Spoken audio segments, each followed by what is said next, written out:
सो आइल्स listening में 40 out of 40 मतलब 9 band लेना कोई ज्यादा डिफिकल्ट बात नहीं है।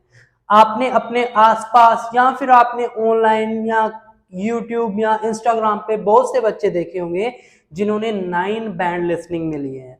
और ये मॉड्यूल ही ऐसा है, ये मॉड्यूल 9 बैंड मॉड्यूल के नाम से भी जाना जाता है क्योंकि इसमें बच्चों के बैंड आते हैं।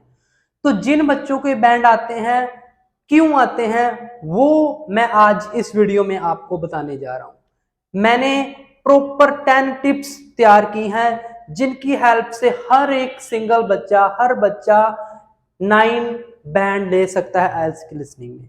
तो इस वीडियो को प्रॉपर एंड तक देखना, आपको पता चलेगा कि कैसे हम आइल्स की लिसनिंग में 40 आउट ऑफ 40 ले सकते हैं। ठीक है, तो सबसे पहले स्टार्ट करते हैं टिप नंबर फर्स्ट से। प्रॉपर एंड तक देखना, 10 की 10 हर एक टिप इंपॉर्टेंट है। पता नहीं लगना कौन सी टिप आपके एग्जाम के लिए काम आ जाए। ठीक है, तो सबसे पहले tip number first, that is analyse the listening first. सबसे पहले क्या होता है, बच्चों को लिसनिंग पकड़ा दी जाती है, बच्चे एनालाइज नहीं करते। आपको मैं एक चीज बताता हूं, लिसनिंग जैसे कि 4 सेक्शंस में डिवाइड होती है।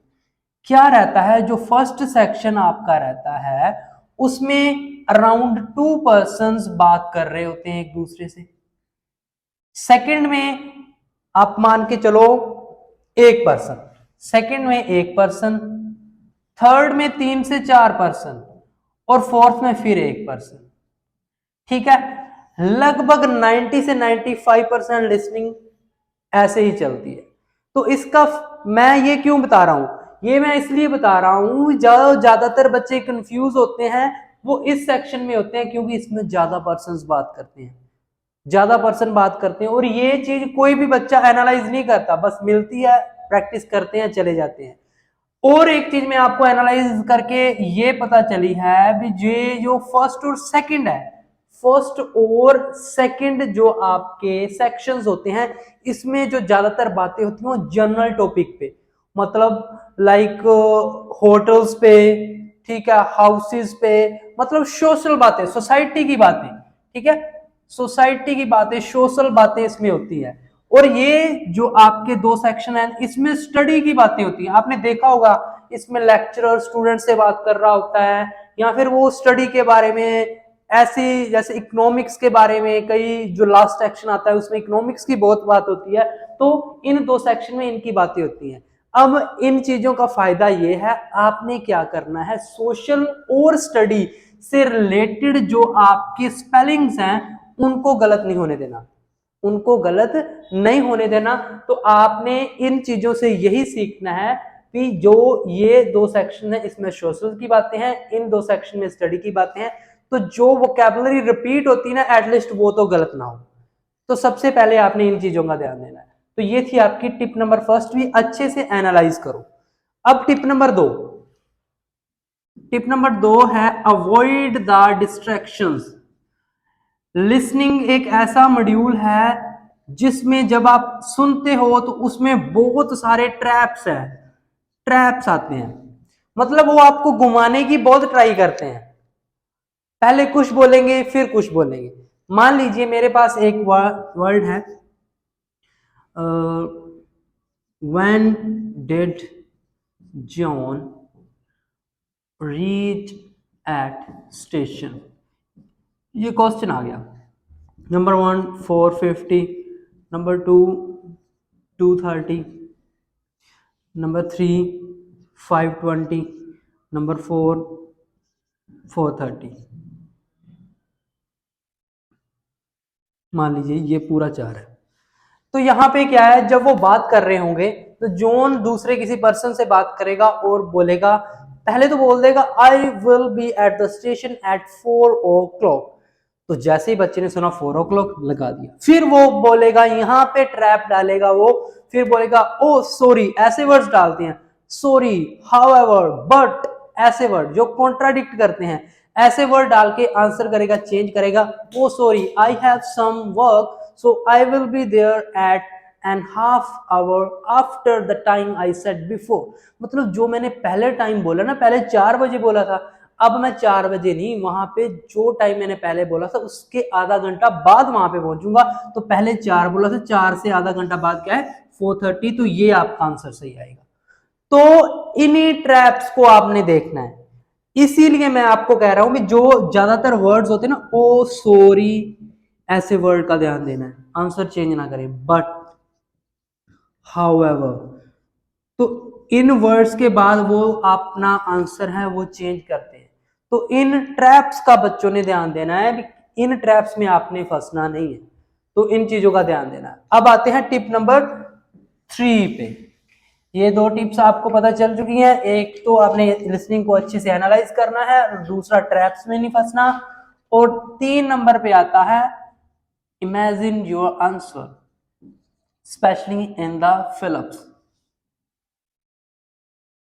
लिसनिंग में जो फिलअप्स होते हैं ना, अगर मान लीजिए 10 फिलअप्स आए हैं, उनमें से 5 फिलअप्स ऐसे हैं जिसका आप आंसर पहले ही इमेजिन कर सकते हो। अगर इमेजिन प्रॉपर आंसर नहीं, उसके आसपास तो आप पहुंच ही सकते हो, just by common sense, just by common sense. मान लीजिए यहां पे मैंने लिख दिया है कोई पैसेज है, मान लीजिए गार्डन से रिलेटेड उसमें बात हो रही है, ठीक है। वहां पे लिखा the dash of the garden is needed to be replaced। यहां पे कॉमन सेंस लगाइए, यहां पे कॉमन सेंस लगाइए। अब गार्डन है, उसकी क्या चीज बदलने वाली हो सकती है, क्या चीज? अब गार्डन में तो गार्डन वाली बातें हो सकती हैं, या तो हो सकता है उसमें trees of the garden is needed to be replaced, कोई ज्यादा अच्छा नहीं लगता। या फिर बाउंड्री हो सकती है उसकी, जिसको फेंस भी बोल देते हैं, फेंसेस। मतलब यहां पे आपने ऐसे एक आंसर इमेजिन करना है जब आपको टाइम मिलता है तब। एक और मैं एग्जांपल लेता हूं, Taj Mahal was built by dash.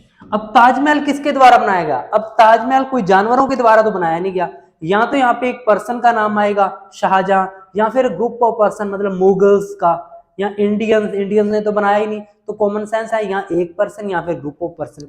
ऐसे ही यहाँ पे भी कोई ऐसी चीज है जो रिप्लेस होने वाली है, मतलब वो गार्डन से रिलेटेड ही होगी, गार्डन से बाहर की बात तो होगी नहीं। मतलब अगर आपने ये चीज इमेजिन कर ली ना, जब वो चीज आएगी, जब वो बोलेगा the fences of the garden is needed to be replaced, तो आपके माइंड में ऐसे क्लिक होगा। गार्डन से रिलेटेड क्या थी? फेंस थी। Taj Mahal was firstly built by Mughals, click होगा ग्रुप ऑफ पर्सन मुगल। तो यही मैं कहने की ट्राई कर रहा हूं, जब टाइम मिलता है इमेजिन करो। कई बच्चे यहाँ पे भी ऐसे लिख देंगे जॉब, मुझे तो जॉब सुना, उसको ये नहीं पता बच्चे को भी कोई सेंस बन रही है नहीं बन रही, उसने तो लिख दिया जो मुझे सुना। गार्डन के साथ शायद जॉब बोला था, उसने जॉब लिख दिया। तो इमेजिन करके आंसर चलोगे तो इजिली क्लिक होगा और 100% सही होगा फिलअप के केस में। 20 से 25 फिलअप्स आएंगे और अराउंड 10 to 15 फिलअप्स आप आराम से गैस कर सकते हो बिना सुने, उसके आसपास पहुंच सकते हो। तो इन चीजों का ध्यान रखिए, इमेजिन करना है। तो ये है मेरी टिप नंबर 3। अब बात करते हैं टिप नंबर 4 की। तो अपनी टिप नंबर 4 है, हाँ, डोंट रीड टू डीपली। देखो बच्चे, ये चीज बहुत जरूरी है। अभी आप ये नहीं है मुझे सारी की सारी लिसनिंग ही पढ़नी है, पढ़ना मत, specially in section third section की बात। ये जो मेन टिप है ये थर्ड सेक्शन के लिए, क्योंकि वहां पे आते हैं एमसीक्यूज। एमसीक्यूज भी कौन से? लॉन्ग टेल वाले, ऐसे बड़े बड़े बड़े बड़े बड़े बड़े बड़े बड़े, हर कम से कम 7 आ गए ना, 10 सेकंड्स मिलते हैं। अगर सारे सारे पढ़ने लग जाओगे, गया टाइम, कंफ्यूज हो जाओगे, कॉन्फिडेंस नीचे जाएगा, एक गलत हो गया उसके बाद कॉन्फिडेंस नीचे गया, दूसरा भी गलत। इनमें क्या करना है? जल्दी जल्दी से कीवर्ड, बस कीवर्ड कीवर्ड कीवर्ड। डीपली पढ़ने लग जाओगे, खत्म हो जाओगे, लिसनिंग नहीं क्लियर होगी। ठीक है, मैं तो ये कहता हूं सिर्फ इनको मार्क्स करो जो मेन होते हैं आपके कीवर्ड, बस, और एक क्वेश्चन का कीवर्ड, आंसर अपने आप मिल जाएगा, क्योंकि वो कीवर्ड मेन आता ही आता है। ठीक है, ऐसा नहीं होता भी हर एक में वो आ जाए, नहीं, कई बार आप दो में कंफ्यूज हो जाते हो, तो थोड़ा सा माइंड लगाओ बात किसके बारे में हो रही है, बात किसके बारे में हो रही है, अपने आप ही एलिमिनेट होने स्टार्ट हो जाएंगे। ठीक है, तो ज्यादा डीपली रीड नहीं करना। अब आते हैं नेक्स्ट टिप पे, टिप नंबर 5। टिप नंबर 5 है सबसे इंपॉर्टेंट चीज, सबसे इंपॉर्टेंट चीज है लर्न स्किपिंग। स्किपिंग बच्चे नहीं करते। स्किप करना क्या होता है, अभी छोड़ देना। मान लीजिए मैं लिसनिंग कर रहा हूं, मैं क्वेश्चन नंबर 13 पे हूं, मेरा क्वेश्चन नंबर 13 फिलअप है, मेरा रह गया, मुझे समझ नहीं लगी, तो मेरा क्या होगा, मेरा ध्यान वहीं पे होगा, यार क्या था क्या था, जब तक मैं सोच रहा हूँ 13 भी गया 14 भी गया। तो यार जो चीज रहेगी ना उसको वहीं पे छोड़ दो। सबसे बड़ी गलती यही करते हो, यहाँ पे ये चीज रह गई, इसको यहीं पे छोड़ दो। अगर इसके बारे में सोचने लग गए, ये भी गया ये भी गया, अगर तीन इकट्ठे गए, समझो लिसनिंग गई, कॉन्फिडेंस गया, आइल्स का पेपर गया, सब खत्म। स्किपिंग सीखो बच्चे, कोई भी है, चाहे रीडिंग है चाहे लिसनिंग है, जो चीज रहेगी वो रहेगी, छोड़ दो वहीं पे। उसकी वजह से आगे वाले, अगर 13 खराब हुआ है, इसकी वजह से आगे वाले 27 क्वेश्चन पड़े हैं, 27 में से 27 ले लो, 39 पे भी 39 पे भी 9 बैंड ही है, तो एक की वजह से आगे वाले क्वेश्चंस पे उसका बैड इंपैक्ट मत पड़ने देना, ये चीज का ध्यान रख लेना। एक छूट गया तो छोड़ दो। स्किपिंग अपने माइंड में हमेशा याद रखना है, लिसनिंग जब भी करो स्किपिंग स्किपिंग स्किपिंग, अगर कोई चीज छूट गई उसको छोड़ दो, उसकी वजह से सब कुछ खराब हो जाएगा, तो इस चीज का ध्यान देना। तो ये थी अपनी टिप नंबर 5। अब अपनी 6th टिप आती है, yes, pay attention on synonym. बहुत इंपॉर्टेंट है ये भी। देखो सिनोनिम्स का बहुत मतलब ज्यादा मैटर करता है लिसनिंग में भी। बहुत से ऐसे आंसर्स हैं जो आपके सिनोनिम से आएंगे। फॉर एग्जाम्पल, ओके, यहां पे मैं लिखता हूं राम गो टू जिम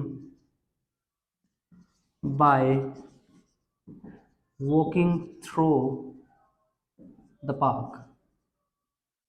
ठीक है भी, राम जिम जाता है पार्क से होता हुआ, okay, by walking through the park. अब क्वेश्चन आ गया, how does the Ram go to gym. ठीक है, on bike, number 2 by bus, by car, number 4 on foot. तो कैसे जाता है, कैसे जाता है, यहां पे है वॉकिंग, तो वॉकिंग का सिनोनिम क्या है, फुट से।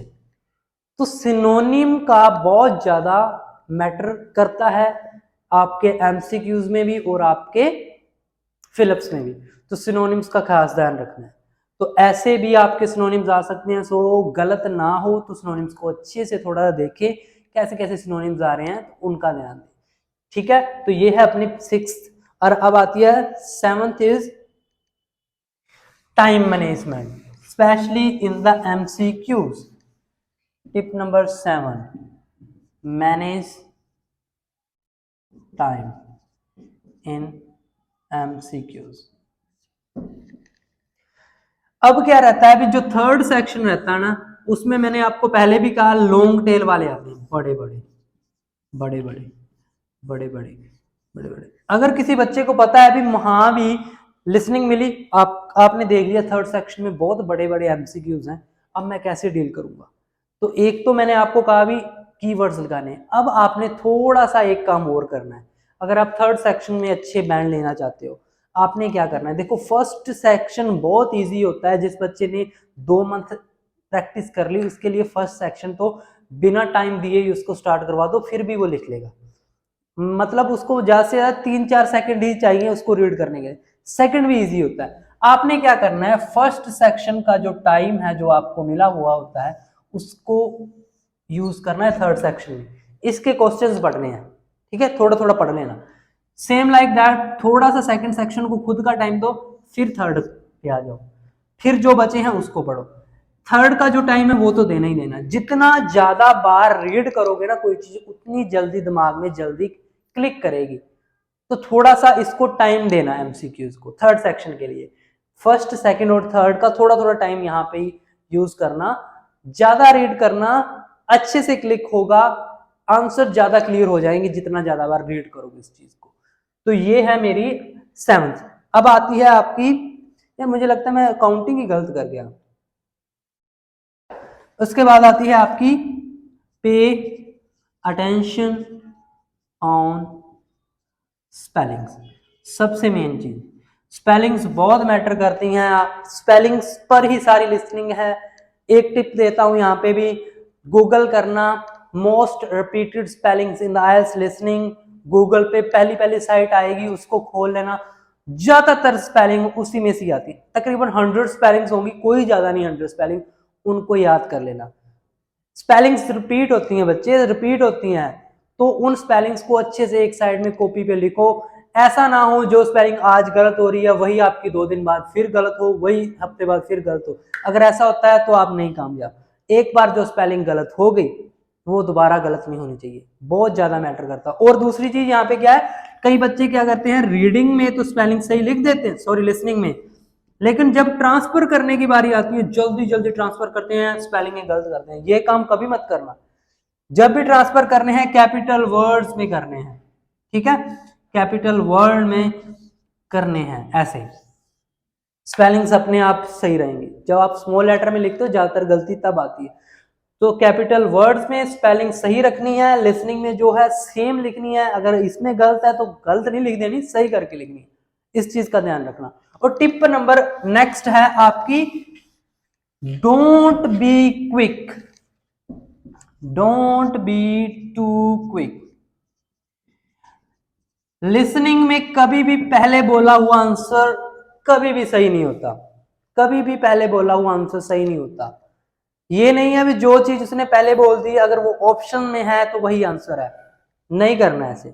थोड़ा सा पेशेंस देनी है अपने आप को, थोड़ा सा अच्छे से लंबा चलने देना है, लंबा बोल सुनना है, फिर आंसर लिखना है। अगर आपको लग रहा है तो थोड़ा सा साइड पे लिख देना, हाँ भी मुझे ये लग रहा है, लेकिन कभी भी पहले बोला हुआ आंसर सही नहीं होता। ज्यादा चलाक या ज्यादा तेज मत बनना, आंसर गलत हो जाएगा। डिस्ट्रैक्शंस बहुत है इसमें, डिस्ट्रैक्शंस बहुत है लिसनिंग में। So don't be too quick. जो आंसर आएगा थोड़ा सा रुकना, पूरा कंप्लीट सुनना, फिर देन लास्ट में थोड़ा सा फाइनलाइज करके आंसर लगाना। तो आई थिंक अपनी 10 टिप्स कंप्लीट हो चुकी हैं। अवॉइड द डिस्ट्रैक्शन हो गई, इमेजिन द आंसर हो गया, पे अटेंशन ऑन इंस्ट्रक्शन ये रह गई, सॉरी ये मैं कह रहा हूँ एक टिप रह चुकी है। इंस्ट्रक्शन का बहुत रोल है यार। Tip number 10, pay attention on instruction. बच्चे क्या करते हैं, जो इंस्ट्रक्शंस दी होती है ना ऊपर, हाउ मेनी वर्ड्स, उन पे ध्यान नहीं देते। बहुत चीजें उस पर डिपेंड करती हैं। 2 वर्ड्स एंड ए नंबर,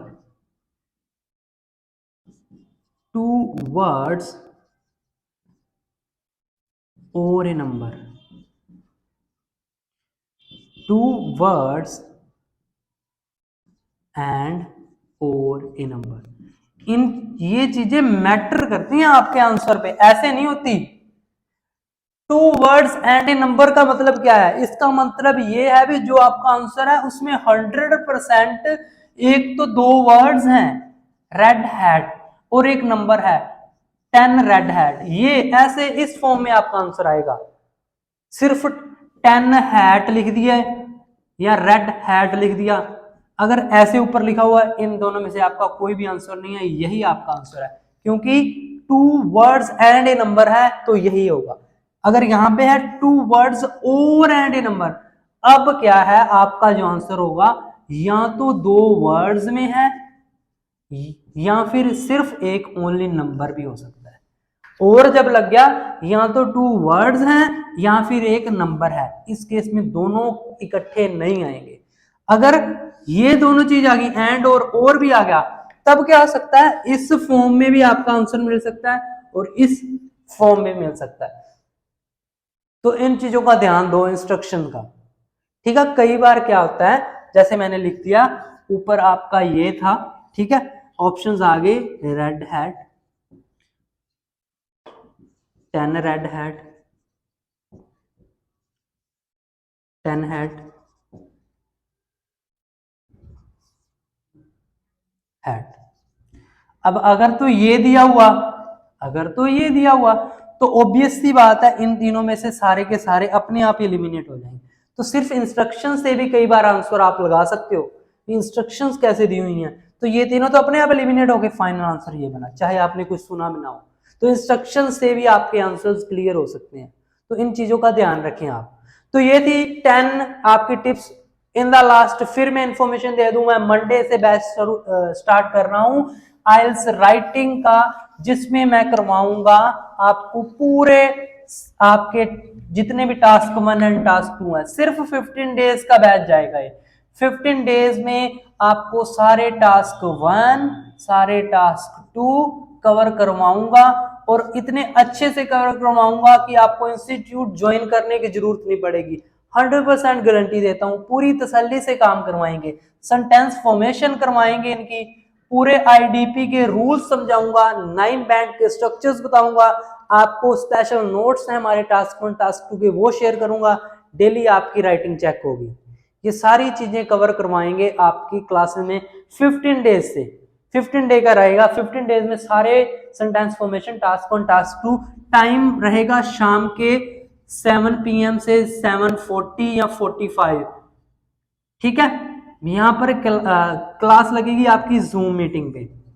फी रहेगी 15 दिन की 1500 रुपीज। जिस भी बच्चे को अभी सिर्फ 20 से 25 ही सीट्स हैं, जिस भी बच्चे ने क्लास ज्वाइन करनी हो, सिर्फ व्हाट्सएप करना है 8116832191 और 9467488825। इन दोनों में से किसी भी नंबर पे ऑनलाइन क्लास लिख के व्हाट्सएप कर देना, सारी डिटेल दोबारा शेयर कर देंगे। 15 डेज की क्लास रहेगी, सारा कुछ कवर करवाऊंगा, डेली राइटिंग चेक होगी, 2 मॉक टेस्ट भी लूंगा इन 15 डेज में, टास्क 1 टास्क 2 हर एक टाइप के हर एक चीज के क्लियर हो गए। सिर्फ एकेडमिक की बात कर रहा हूँ। प्लीज जीटी वाले बच्चे अभी आपकी क्लास बाद में स्टार्ट करेंगे, एक बार एकेडमिक का 15 डे का बैच स्टार्ट कर लें। 7 से 7:40 या 45 जूम मीटिंग के, ये फी है, इस नंबर पे आपने व्हाट्सएप करना। So thank you so much. अगर वीडियो अच्छी लगी हो चैनल को कर लें सब्सक्राइब, वीडियो को शेयर और लाइक और कमेंट करना मत भूलना। Thank you so much.